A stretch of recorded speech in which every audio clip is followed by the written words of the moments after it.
Night settles over the cliffs above the Italian town of Maiori, April 1944.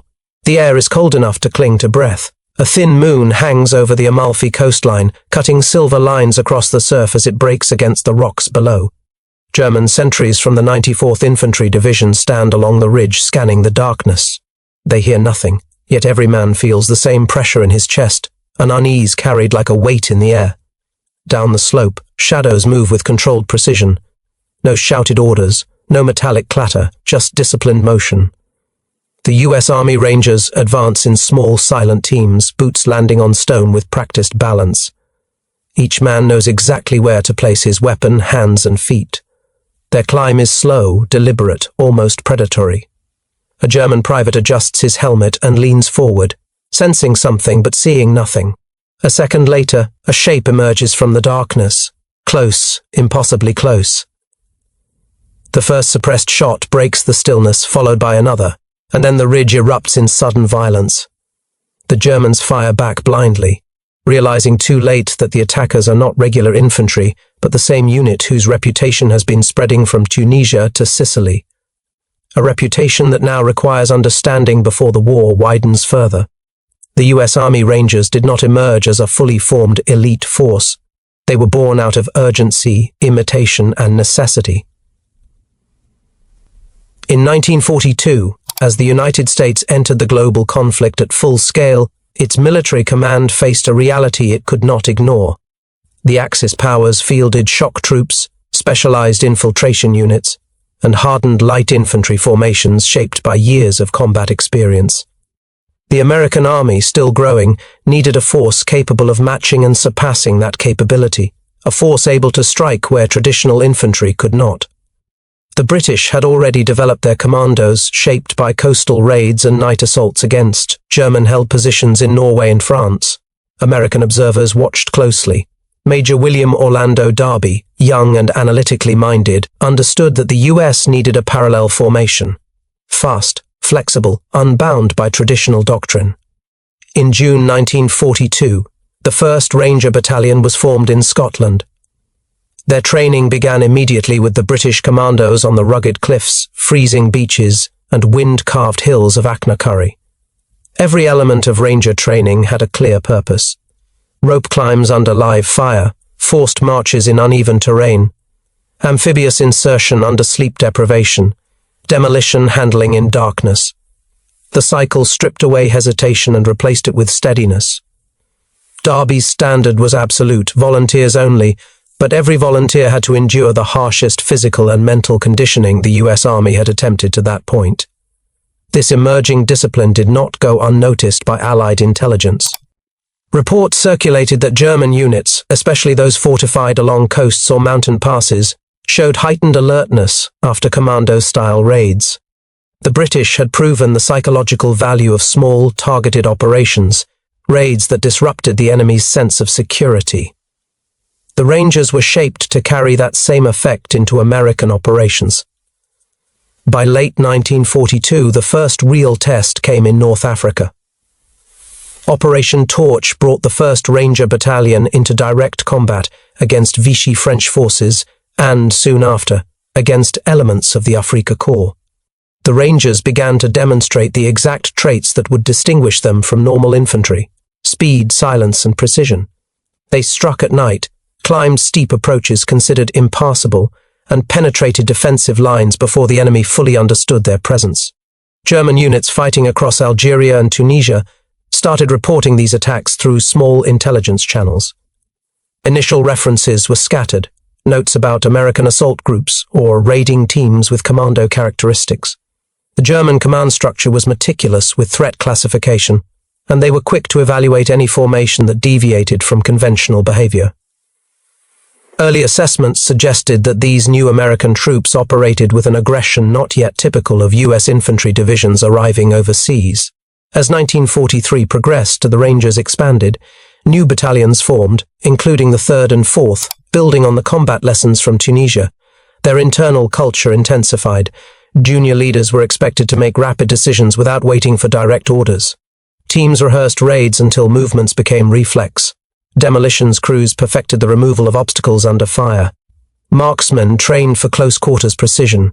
The battalions operated with a cohesion that German field officers later described as compact and purposeful, a reflection of both training and mentality. Meanwhile, German forces across the Mediterranean were adjusting to the shifting fronts.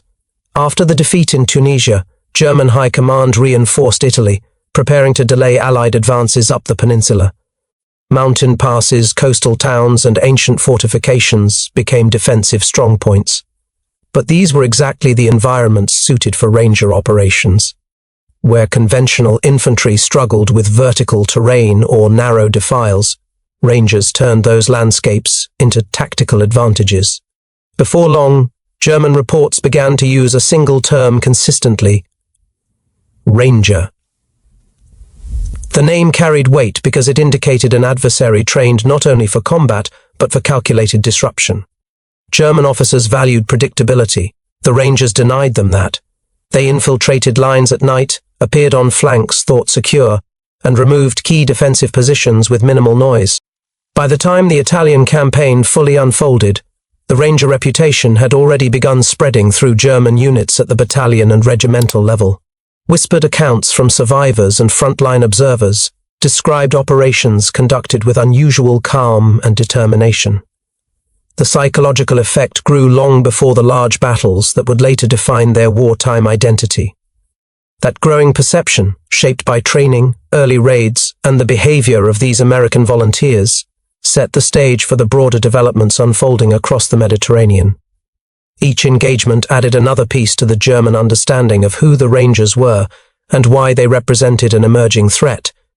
As the fighting shifted into 1943 and 1944, the Mediterranean theater became the proving ground for elite formations on both sides. The U.S. Army Rangers, expanding in number and operational maturity, entered Italy with the reputation already forged in North Africa. The Germans, now entrenched across the peninsula, used mountains, ridgelines, fortified towns, and ancient stone structures to create layered defenses. Their goal was to slow the Allied advance at every step, forcing exhaustion and attrition. Yet this same environment sharpened the Rangers into the force that German infantry would come to fear more than other Allied units. Tunisia had shown how quickly Ranger teams could close distance and overrun defensive points, but Italy revealed their endurance. The landscape was vertical: escarpments, cliffside villages, terraced farms, dense forests, and narrow passes carved by centuries of erosion. Regular infantry struggled with the elevation and the lack of maneuver space. Artillery support was often limited by the terrain. Mechanized units could not move easily. German commanders expected to hold these positions with confidence. But Ranger battalions neutralized those advantages. The Rangers adapted to the Italian terrain with a blunt practicality. They climbed where other units marched. They infiltrated through goat paths that barely clung to the mountainside. They created footholds in places considered unreachable. Their assault teams learned the rhythm of German defensive routines, the frequency of patrols, the way sentries shifted their bodies during the night, the location of machine gun nests embedded in rock outcroppings. These observations allowed the Rangers to strike with a precision that unsettled German line units. By late 1943, the 3rd and 4th Ranger battalions had accumulated significant combat experience through the Sicilian and Salerno campaigns. German documents recorded multiple incidents where defensive strongpoints were neutralized with rapid and silent movements, a phrasing that reflected both frustration and respect. The Germans were thorough analysts. They differentiated between typical American infantry assaults, heavily supported by fire and movement, and the smaller, sharper actions performed by Ranger teams. German field reports began to distinguish these encounters further. Captured documents from the Hermann Göring Division in Sicily described Ranger units as fast-moving American commandos capable of approach under darkness with unusual calm. Another report from a Fallschirmjäger regiment noted that the Rangers used terrain aggressively, arriving at angles German defenders considered tactically improbable. These assessments were circulated at divisional levels, shaping expectations for future engagements. The spread of this reputation was also influenced by the structure of German defensive communication. Units that experienced Ranger attacks transmitted warnings to adjacent formations, emphasizing the need for increased vigilance at night and on high ground. Ranger operations, even when involving small numbers, carried disproportionate psychological effect. The mere possibility of their presence increased German anxiety across sectors, prompting commanders to reassign veteran troops to vulnerable points. Meanwhile, the Rangers expanded their operational scope. They supported amphibious landings, conducted reconnaissance beyond main lines, and executed targeted assaults that disrupted German logistics. At Salerno, Ranger units seized mountain passes to block enemy reinforcement routes. At Anzio, their infiltration skills were used to probe German lines under constant pressure. Each operation carried the same consistent signature, a combination of endurance, stealth, and precision. As the campaign intensified, Derby's Rangers represented an operational tool the US Army relied upon for tasks requiring high adaptability. Their structure allowed them to function independently, without the rigid layers of command that slowed conventional units. This flexibility confused German units accustomed to predicting enemy behavior. The Rangers' willingness to attack from unexpected elevations or isolated approaches eroded the German assumption of secure flanks. By early 1944, the German perception solidified. The Rangers were not just another American formation. They were an elite adversary, whose methods closely mirrored those of the British commandos and, in some ways, rivaled the infiltration traditions of certain German light infantry units. Their expanding presence on the battlefield created an undercurrent of apprehension within German reports, shaping defensive tactics as the front moved north. These cumulative experiences set the foundation for the deeper factors behind German fear, factors rooted not only in combat outcomes, but in the distinct psychological and tactical profile the Rangers projected. That profile becomes clearer when viewed through multiple angles of the conflict. Fear on the battlefield rarely emerges from numbers alone. It grows from patterns, how an enemy moves, how they strike, how little warning they provide. German infantrymen fighting in Tunisia, Sicily, and Italy recorded a distinct emotional reaction to encountering Army Rangers. They were not afraid of massed American firepower, they were accustomed to that. They feared something more intimate, the sense that the Rangers appeared out of nowhere, controlled the tempo instantly, and closed distance before German units could stabilize their lines. This fear took shape through repeated moments of shock, patrols that vanished in the dark, isolated outposts overwhelmed with seamless coordination, small arms fire that came at close range, precise and deliberate. Survivors described encounters where the Rangers seemed to move without hesitation, as if each assault had been rehearsed 1,000 times. For German enlisted men, who were trained to expect structured, predictable attacks, this unpredictability disrupted their psychological grounding. The Rangers fought differently on a human level. They carried themselves with a calmness that contradicted their aggressive role.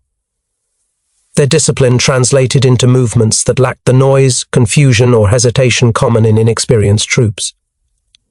This composure unnerved German defenders who interpreted it as a mark of highly trained, highly capable assault units. The result was a cumulative emotional weight, the knowledge that a small, unseen group might already be approaching, climbing, or positioning themselves for an attack.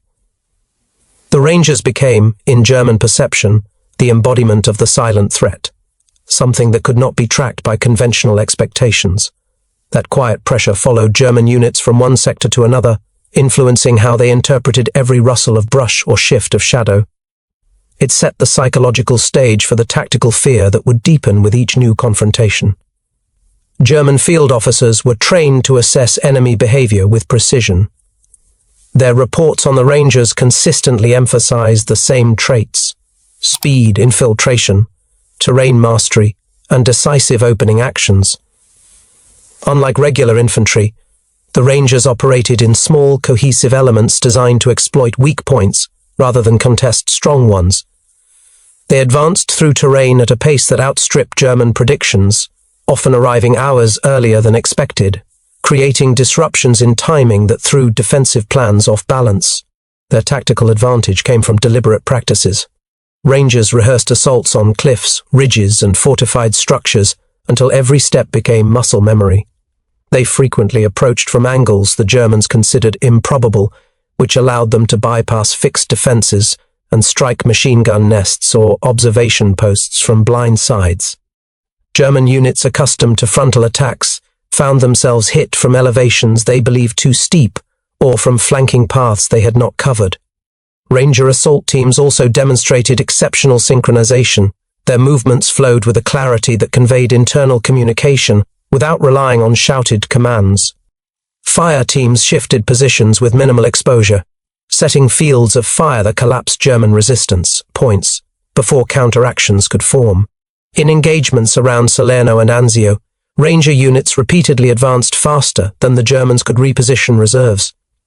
This tactical sharpness created a recurring experience for German defenders, the sudden realization that the enemy was not only close, but already within critical range.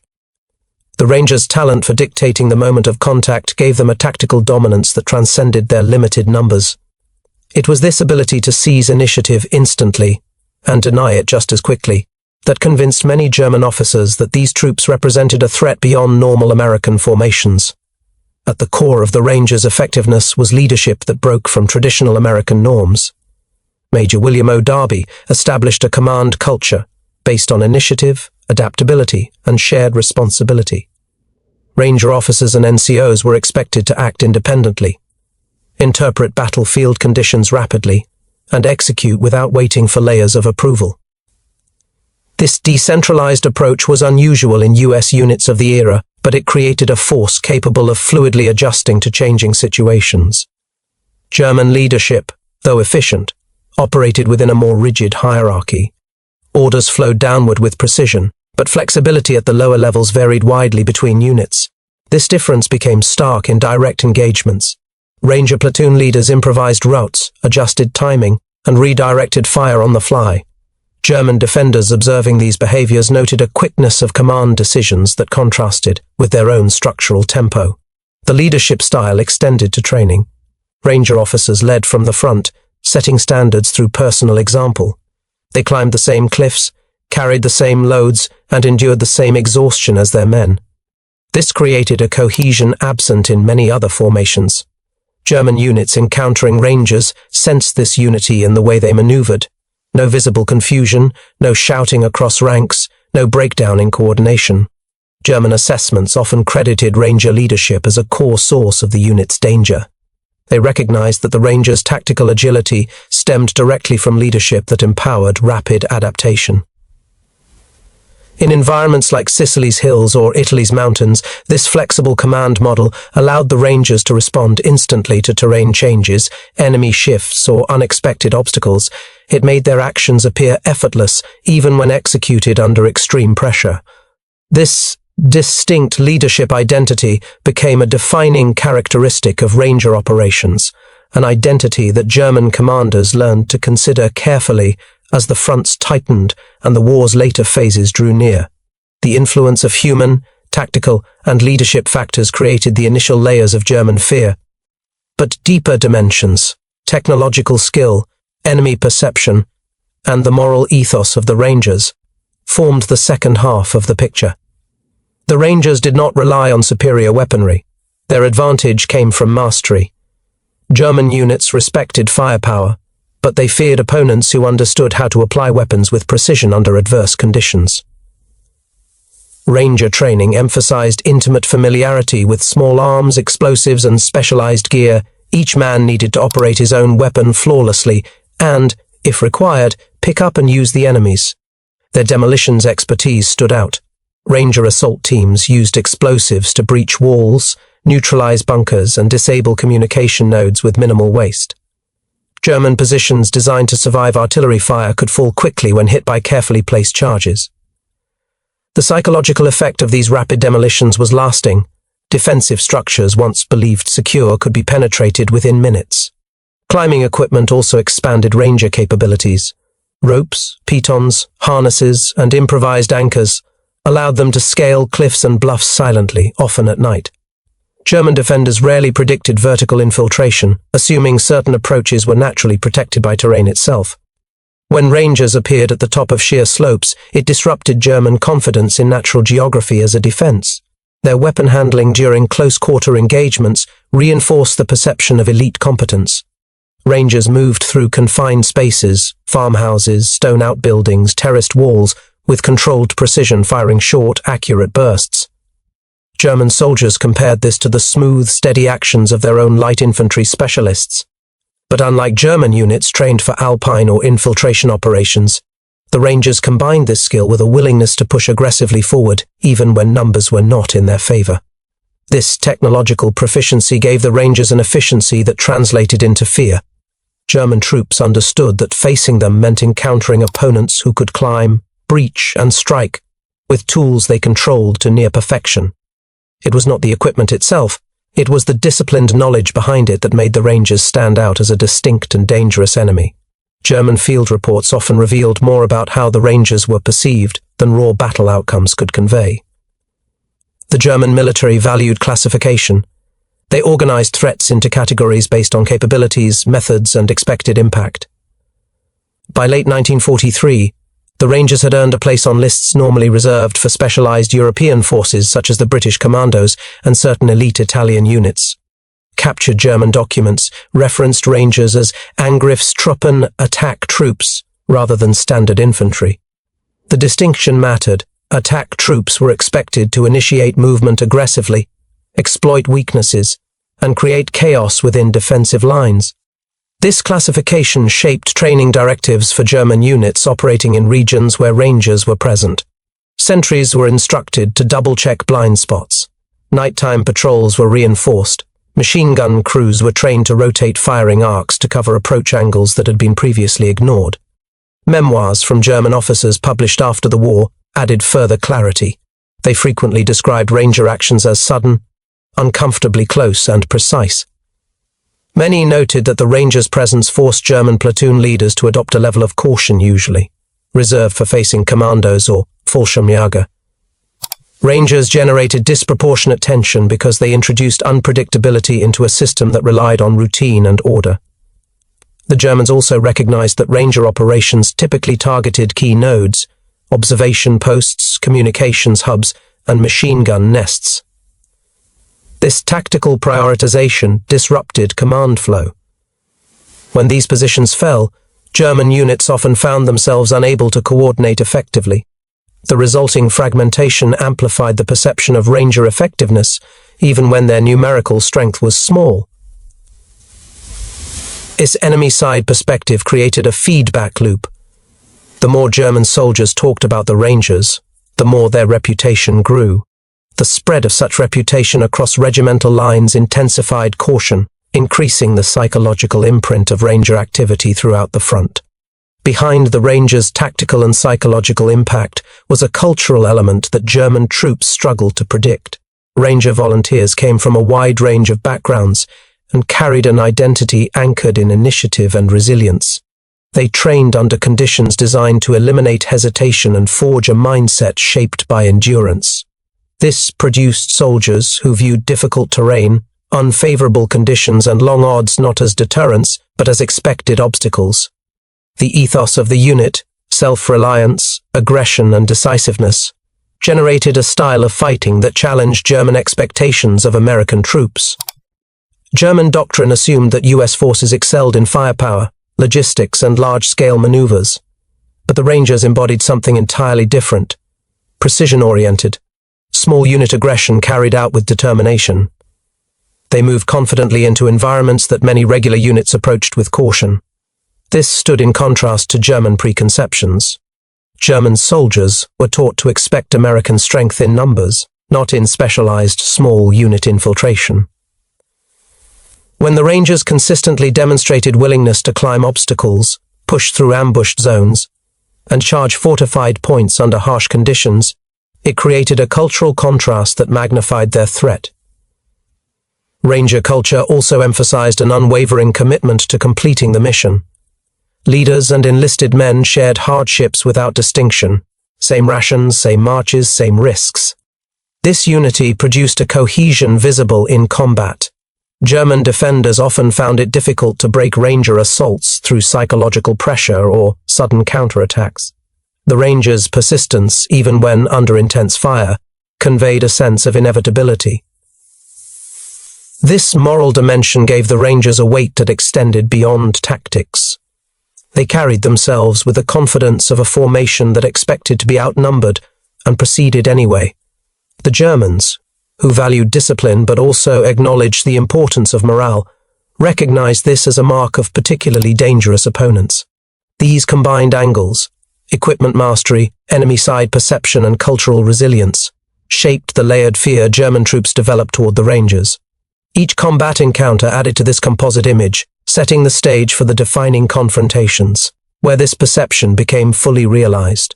The full weight of German fear crystallized during one of the Rangers' most defining and punishing operations, the assault on the French cliffs at Pointe du Hoc on June 6, 1944. The operation was not a raid. It was a vertical attack against a fortified position designed to stop any amphibious landing. For the German defenders of the 352nd Infantry Division and the artillery batteries positioned inland, the idea that American troops would attempt a direct ascent of the cliffs under fire seemed implausible. Yet the Rangers prepared to do exactly that. At dawn, the sea was restless. Waves slapped against the bow of the landing craft, soaking the men and filling the boats with water. The smoke of the naval bombardment hung in the air, mixing with salt and grit. Lieutenant Colonel James Earl Rudder, commanding the 2nd Ranger Battalion, stood steady as the boats drifted off course in the heavy current. The cliffs loomed ahead, 90 feet of vertical rock rising from the channel.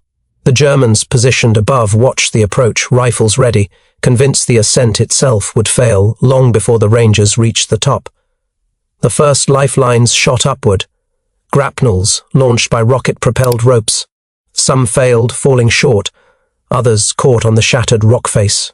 The Rangers leapt from their craft and plunged into the surf, fighting the undertow as bullets hit the water around them. They sprinted to the base of the cliff, boots sinking into wet shingle. The climb began immediately, no hesitation, each man searching for footholds worn into the limestone by centuries of erosion. Above them, the Germans reacted with disbelief. They fired downward, sending grenades tumbling over the edge. The blast shook the ropes and sent fragments raining onto the climbers. Still, the Rangers continued upward, bodies pressed tight against the rock, hands clutching rope and stone. Every movement was deliberate, time stretched. For the Germans, what they saw contradicted logic. These troops were climbing into certain death, yet none of them turned back. Minutes passed like hours. The first Rangers reached the top, mud-soaked, breathless but steady. They pulled themselves over the edge and immediately engaged the defenders. German machine gun crews shifted positions, firing frantically as more Rangers appeared one by one over the crest. What began as scattered resistance became chaotic close-quarters combat among the shell holes, broken bunkers, and smoking rubble left from the bombardment. Once a foothold formed on the cliff top, it widened quickly. Rangers fanned out in small teams, dismantling machine gun nests with grenades and rifle fire. They moved with the same controlled energy that had defined their operations in Tunisia, Sicily, and Italy. German defenders felt the pressure immediately. The high ground, which should have been impenetrable, now offered little advantage against opponents who advanced with relentless precision. The objective lay inland, the 6 artillery pieces capable of hammering Utah and Omaha beaches. The Germans had moved them before the landings, concealing them along a hedgerow. Ranger teams advanced through the fields, tracking wheel impressions in the dirt. When they found the guns, the demolitions crews worked quickly, disabling each piece with thermite charges. The mission, steeped in risk, built on speed and endurance, reached its turning point. On the cliffs and in the fields beyond, the Germans watched the unfolding fight with a mixture of shock and frustration. Their confidence in the natural defenses had been absolute. The cliffs had been considered a barrier more secure than any bunker. Seeing American troops ascend such terrain under direct fire and then push inland shattered expectations. For the Rangers, the immediate challenge was survival. They were isolated, low on ammunition, and surrounded by German counterattacks. Yet their discipline held. They formed tight defensive pockets, repelled assaults, and used captured weapons when necessary. German reinforcements pushing toward the point encountered Ranger positions that fought with the same calm aggression that had defined every stage of the climb. As the long day progressed, the German perception solidified. These troops were not ordinary infantry, they were assault specialists who combined fearlessness with precision. They attacked terrain itself and turned it into an advantage. And as the battle at Pointe du Hoc continued, the Germans realized that this determination would shape the outcome of the fight now unfolding across Normandy. The intensity of the first hours created the conditions for the next phase of the battle, where the Rangers faced waves of counterattacks determined to break their hold on the cliffs. The German defense at Pointe du Hoc was collapsing by inches, not by miles. Every bunker the Rangers cracked open deepened German awareness that these men would not be pushed back into the sea. Reports filtered down the German line describing them as stubborn assault troops operating beyond normal limits, a characterization that spread because no other Allied unit continued fighting after being isolated, surrounded, and nearly out of ammunition. Yet the Rangers did. By the second day, German commanders attempted coordinated counterattacks from the south, hoping to overwhelm the exhausted Americans before reinforcements could reach them. Roughly 80 German infantry formed up near the crossroads of Saint-Pierre-du-Mont, using hedgerows for cover. When they struck, they expected a collapsing perimeter. Instead, they met a thin line of Rangers who had repositioned captured German weapons, set overlapping fields of fire, and prepared kill zones with the precision of small unit specialists. The Germans pushed forward until the first machine gun burst dropped entire files of attackers. Those who advanced further ran straight into hand-placed mines and booby traps created overnight by Ranger demolition teams. Momentum evaporated. The counterattack died in the hedgerows. Inside their perimeter, the Rangers were living on discipline alone. Food was nearly gone, ammunition was dwindling, morphine was scarce. Wounded men refused evacuation positions because there was nowhere to send them. Yet the line held because the Rangers understood the tactical reality. If the Germans recaptured Pointe du Hoc, the guns, still intact under rubble-filled pits, could be remounted. The threat to Omaha and Utah Beach would return instantly. German nerves began to fray. Prisoners captured by the Rangers reported that the defenders believed more Americans had landed on the cliffs, possibly hundreds. In truth, fewer than 90 effectives remained, but their fire discipline, rapid maneuver, and relentless counterattacks created the impression of a much larger force. German patrols probing the perimeter were driven back repeatedly, often by only a handful of Rangers firing from shifting positions. The confusion this caused up and down the German chain of command bought the Americans precious hours. The next major German push came just after dawn on June 7th. Mortars pounded the Ranger line, followed by waves of infantry from the 914th Grenadier Regiment. They advanced cautiously, expecting the Rangers to break. But the Americans absorbed the bombardment in shallow shell scrapes, then rose with measured lethal volleys. The Rangers ceded no ground. German officers attempted to rally their troops for a second push, but hesitations spread as Rangers launched sudden counterattacks. Brief, violent thrusts designed to disrupt German consolidation. The terrain itself favored the defenders only because they had reshaped it overnight. Demolition teams toppled stone walls to form firing platforms. Scout snipers occupied collapsed bunkers and punched small loopholes through concrete, turning their positions into invisible threat points. Every Ranger position could cover another, every field of fire interlocked. This forced German squads to maneuver in exposed corridors where American marksmanship decided the outcome. By midday, German attempts shifted from direct assaults to encirclement. They pushed in from the west, trying to infiltrate gaps in the hedgerows. But a Ranger platoon commander, seeing the move develop, led a flanking run through a drainage ditch and hit the Germans at a critical bend in the hedgerow network. Surprise broke the German infiltration attempt.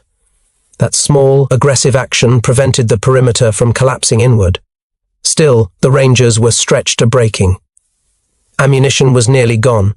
Some men collected German magazines from bodies simply to keep their rifles running. Grenades were rationed to 1 or 2 per man. Radio batteries were failing. The cliffside remained exposed to observation and sniper fire. German voices grew louder across the hedgerows, indicating that new units were arriving. Time was running out, and every Ranger knew it. The final German effort came in the early afternoon. 2 coordinated columns attempted to crush the Rangers from the south and west simultaneously. This attack was heavier, more deliberate. and supported by machine gun teams leapfrogging through the hedgerows. The Rangers absorbed the first wave and fell back 10 to 15 meters, not from retreat, but to draw the Germans into pre-surveyed crossfire zones. When the Germans advanced into the funnel, the Rangers unleashed everything they had left. Riflemen fired single, precise shots. Heavy weapons teams with barely functioning guns stitched bursts across the hedges. A demolition man used his last satchel charge to obliterate a machine gun nest that had pinned down the southern flank. In the midst of this, a small reinforcing element, 32 Rangers from Omaha Beach, finally reached the perimeter after fighting through German lines inland. Their sudden arrival stabilized the collapsing northern edge.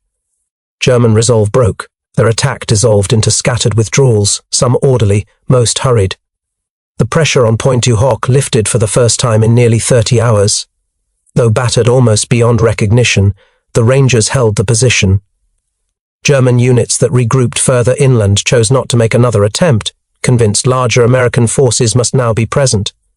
The German command, misreading the scale of the defenders, redirected its strength toward counterattacks elsewhere against the expanding Allied beachhead. By the time the link-up was fully established, Pointe du Hoc resembled a ruin, burnt, cratered, littered with shattered bunkers and abandoned German equipment. But the cliffs still belonged to the Rangers. Their stand had denied the German artillery the chance to turn Omaha and Utah beaches into killing grounds. And with the high ground secured, the larger shape of the Normandy campaign began to shift around their sacrifice, carrying the momentum into the unfolding aftermath. The immediate aftermath of Pointe du Hoc was grim, calculated, and instructive. Casualty reports from the Rangers revealed the cost of vertical assault under fire. Nearly 50% of the initial force was killed, wounded, or missing. Yet the strategic value of their success was undeniable. The 6 artillery pieces capable of striking Utah and Omaha beaches had been destroyed or rendered inoperable.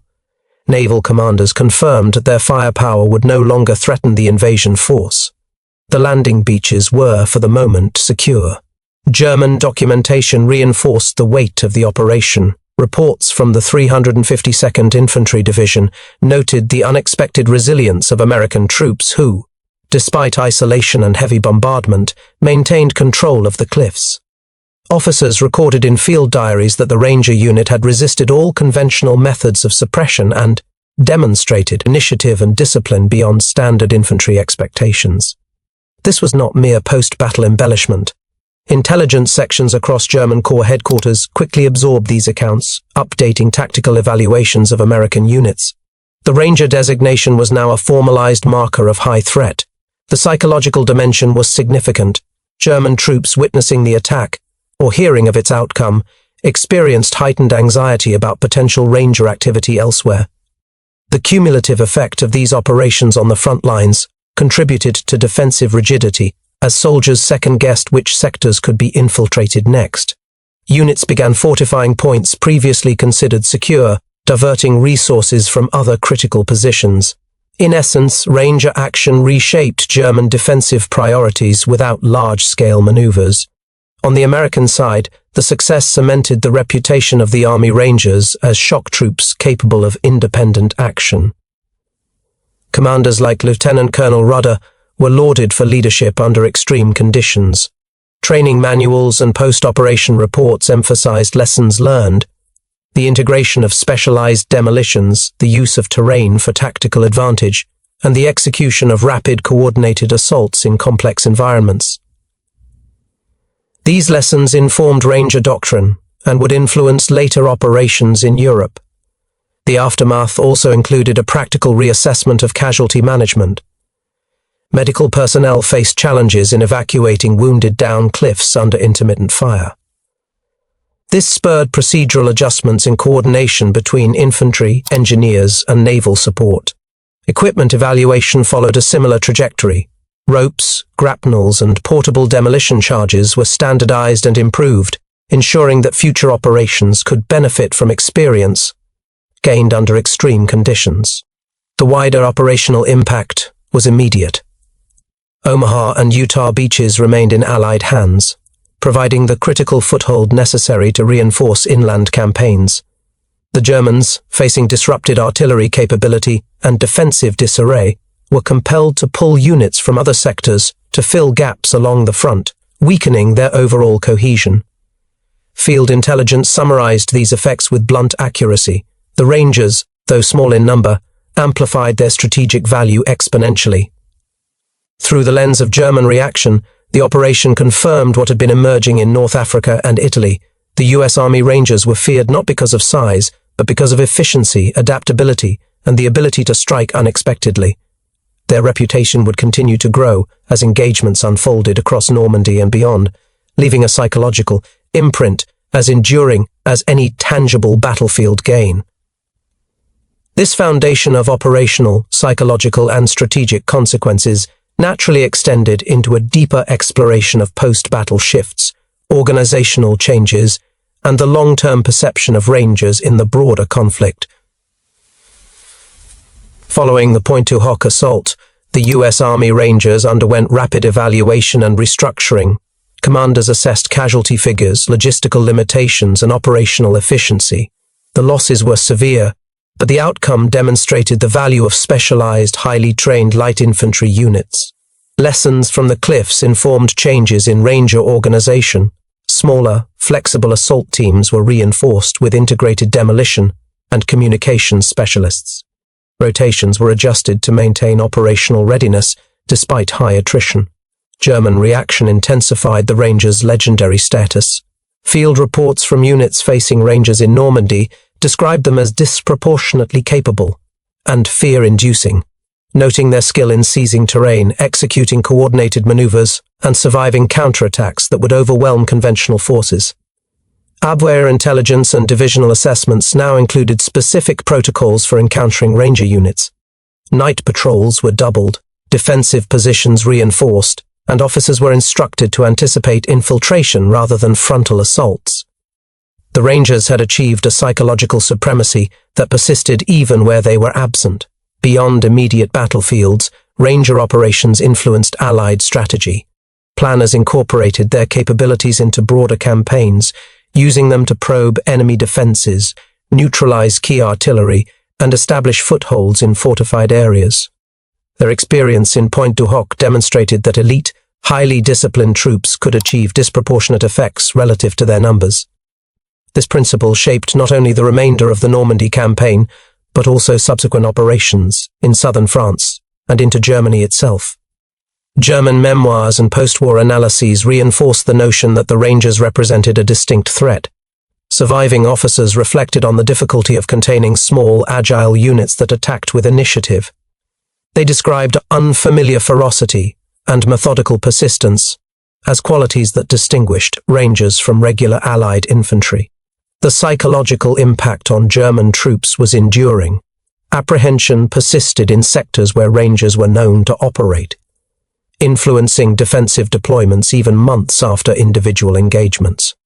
Operationally, the Rangers' effectiveness accelerated development of specialized Allied formations. Lessons in vertical assault, infiltration, and demolition informed the evolution of airborne units, commando-style task forces, and joint operations that combined infantry, naval, and artillery coordination. The Pointe du Hoc example became a case study in military schools, how a small, well-trained unit could disrupt enemy plans, seize critical objectives, and impose disproportionate psychological pressure. Ultimately, the combination of tactical success, psychological disruption, and doctrinal influence cemented the Ranger legacy.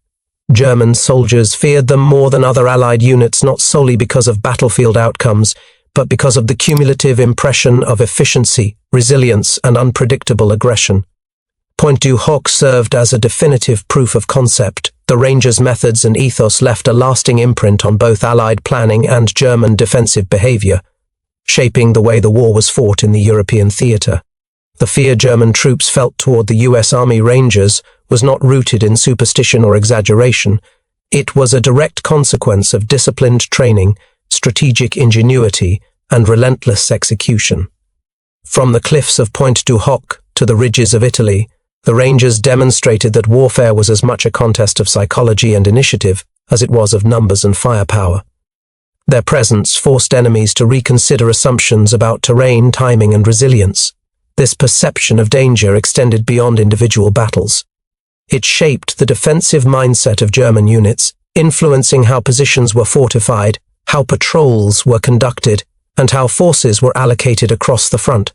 The Rangers' ability to operate independently, exploit terrain, and maintain cohesion under extreme stress created a template for modern special operations. Every assault, every climb, every precision demolition contributed to a reputation that preceded them. A psychological tool as potent as any weapon. Beyond tactics and strategy, the story of the Rangers illuminates the human dimension of warfare. Their cohesion, forged through shared hardship and rigorous training, transformed small teams into instruments capable of producing decisive results. Leadership, initiative, and moral resolve proved as critical as physical endurance. The Germans' fear was, in essence, a recognition of these qualities, the acknowledgement that the Rangers possessed a rare combination of discipline, courage, and adaptability that outstripped conventional expectations. Historically, the Rangers' legacy extends into the broader evolution of warfare. They demonstrated that elite, specialized units could leverage skill and audacity to achieve strategic effects far greater than their numbers suggested. Their operations forced tactical innovation, compelled adversaries to adapt defensively, and left an enduring psychological imprint. In the quiet that followed the battlefields, the Rangers' impact was visible not only in captured ground or destroyed artillery, but in the way their enemies recalibrated every approach, every expectation. That fear, precise, disciplined, and justified, became the lasting measure of their influence on the war, defining a standard for elite combat that resonates in military history to this day.